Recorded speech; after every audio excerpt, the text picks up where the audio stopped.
All right, welcome back, everyone. Buckle up, because today we are going deep into a contract that's been shaking things up across the whole sports world. It's been a crazy week. It really has. And of course, we're talking about Juan Soto's move to the New York Mets. This is not your everyday baseball deal, is it? It's massive, not just for baseball fans, but like you said, the whole world of sports is talking about this. Exactly. So we've got to unpack it, figure out why it's such a big deal, and we've got some great sources to help us do just that. Yeah, we've got the financial breakdowns from places like, Reuters, CBS Sports, TalkSport. So you do. But we're also going a bit deeper, behind the scenes with some stuff from the New York Post and the Sun. Those are some good ones. So let's start with the basics, right? This contract is it's massive. $765 million.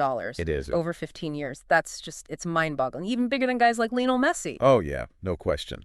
So what is that kind of money? I mean, we're talking $51 million per year. What does that even mean in the world of baseball? Well, think of it like this. The average MLB player, they're making, somewhere around $4.4 million. Okay. So Soto's making, what, like 10 times that?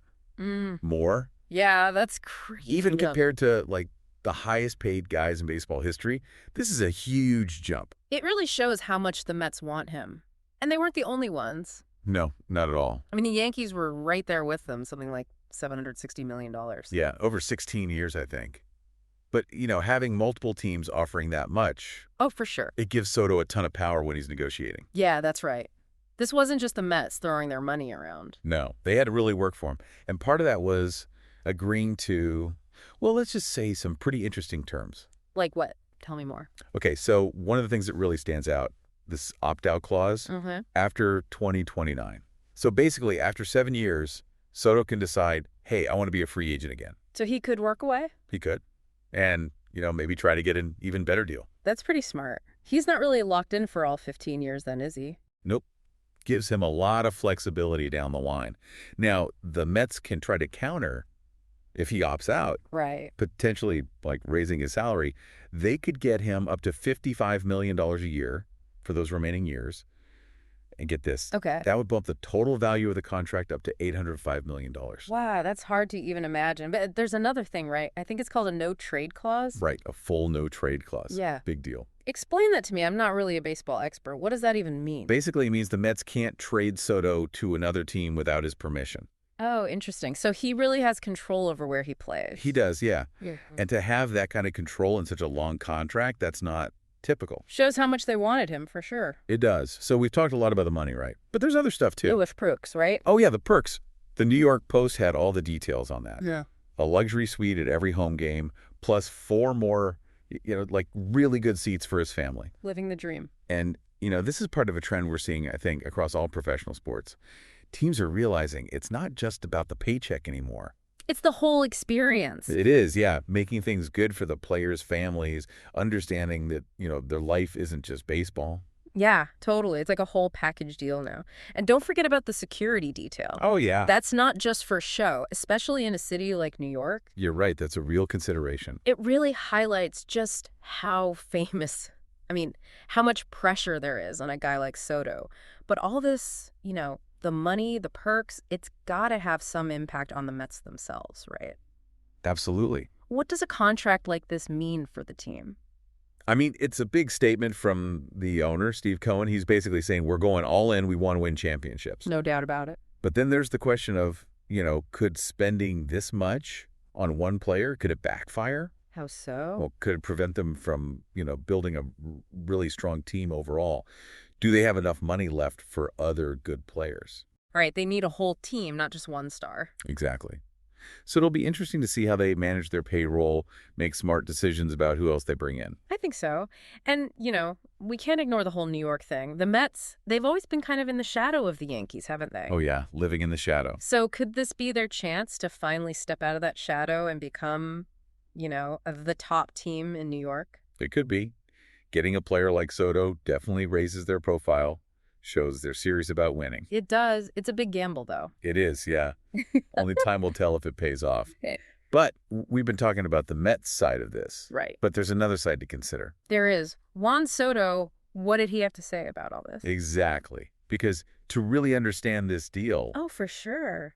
We have to look beyond just the money, right? We need to understand his motivations, why he chose the Mets. I think we have some clues. We do. Both Reuters and The Sun, they quoted him talking about, wanting to build a dynasty and how much he liked the Mets' focus on family. Those are great points.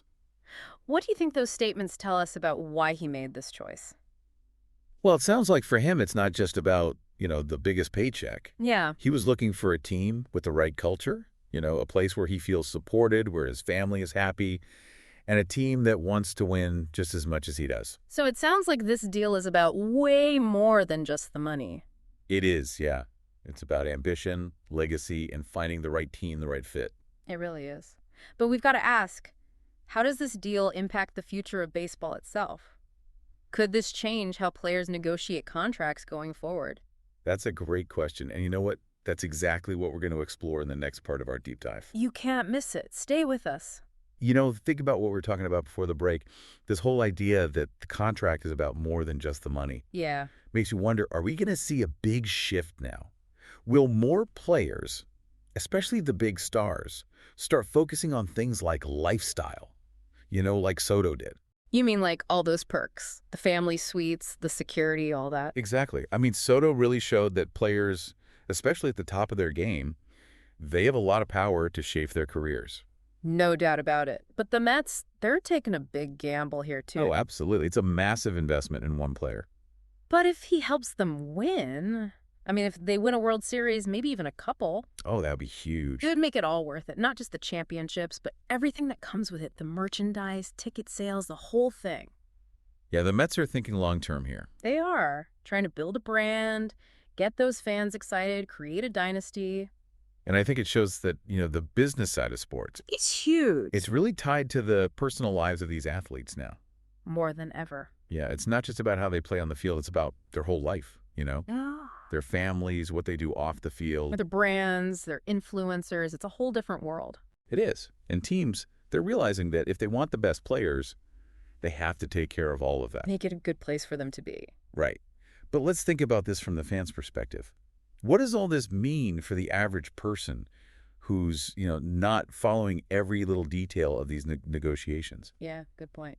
Well, it means the game's changing. How teams compete, how players negotiate, even just the experience of being a fan, it's all evolving. And Soto's contract is like a perfect example of that. It really is. So what's the takeaway here? And that's a big question. It is. But I think it shows that professional sports, it's becoming even more complex. Definitely more competitive. And this deal, it's not just about the athletic talent. It's about business, personal stuff, creating this whole package to get those top players. Yeah. Makes you think, if you were in Soto's shoes, would you trade some salary for those guaranteed perks? More time with your family, that's security. That's a tough one. It is. Really depends on what matters to you most, right? The money or those other things. Exactly. Yeah. But it's a question that more and more athletes are going to have to think about. It's the future. And that's what we try to do here, right? Dig deep into these issues. Yeah, unpack them, understand what's really going on. Help you make sense of it all. Because it's not just about reporting the news, it's about understanding it. Connecting the dots, asking the tough questions. So stick with us, because in the final part of this deep dive, we're going to look at how this contract could impact everything. The future of player negotiations, team strategies, even the whole future of Major League Baseball. We're going to talk about the economics, the long-term consequences, everything. This deal could change the game forever. All right, we're back and ready to wrap up our deep dive into Juan Soto's mega deal with the Mets. It's been quite a journey, hasn't it? It has, from the crazy numbers to the perks. Who wouldn't want a luxury suite? Right. But now we've got to look ahead, think about the bigger picture. What does this contract mean for the future of baseball itself? Well, it could really change things. The way teams negotiate with their star players. How so? Well, we were just talking about those lifestyle elements, right? The family considerations, security details, all those perks.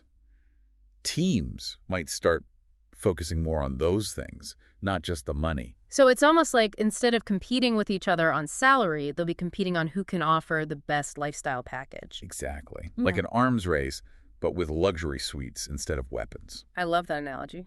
But, not every team has unlimited money. That's true. And that's where things could get interesting. Can those smaller market teams, the ones with tighter budgets, Can they keep up? If those mega contracts with all the bells and whistles become the norm, it could create a bigger gap between the teams that have the resources and those that don't. It's a real concern. And what about the players themselves? What do you mean? Well, they're getting more and more power in these negotiations. Hmm. They're demanding more control over their careers, their lives. Could that lead to, more players switching teams, more contract disputes? So it's not just about the money anymore. It's about control, flexibility, being able to choose your own path. Exactly. Players aren't just athletes, they're brands. They have families. They have lives outside of baseball. And that's starting to show in how these contracts are put together. It's fascinating, really. But what about the fans? How does all this affect them? Well, that's a good question. Teams need to make money, right? Yeah, to cover these huge contracts. So we might see ticket prices going up. Yeah, that's a worry. And will there be more pressure on teams to win, even if it means making decisions that aren't good in the long run? That's a possibility. They might try to get those quick wins to please the fans, to justify spending so much money on one player. It's a balancing act, isn't it? It is. Teams need those star players. Mm. They need to attract fans, but they also need to be smart about their money. Think about the future of the franchise. It's a lot to juggle. It is. But, the Juan Soto contract, it's more than just a contract. It's like it's starting a whole new conversation about the future of professional sports. Yeah, that's a good way to put it. It's making us rethink how we value athletes, how we build teams, how we balance the needs of everyone involved. The owners, the players, and of course the fans. It really is a turning point for baseball, isn't it? It is, and it's a reminder that this world, the world of sports, it's always changing, always evolving. You never know what's going to happen next. That's why we love it, right? The excitement, the drama, the big moments. Exactly. So thanks for joining us on this deep dive. We hope you've learned something new, gained some new perspectives on the world of sports. And we want to hear from you. What are your thoughts on this whole Juan Soto deal? What do you think the future holds for baseball? Let us know. And until next time, keep exploring, keep questioning, and keep those critical thinking caps on. Today is your lucky day. Today is the day that our $3 website works for you, paying you directly to your PayPal daily. Imagine $3 ongoing continuous payments to your PayPal account. Imagine falling asleep and waking up to $300 in your PayPal account. How would this make you feel? How could this help you? What bills could you pay? What kind of fun could you have? What does that retirement look like now? All for a one-time payment of $3. This website is DFY done for you, fully built and completely hosted, and never stops collecting payments for you. You have spent $3 on coffee on a regular, but that coffee won't help you create multiple streams of income. Click the link below.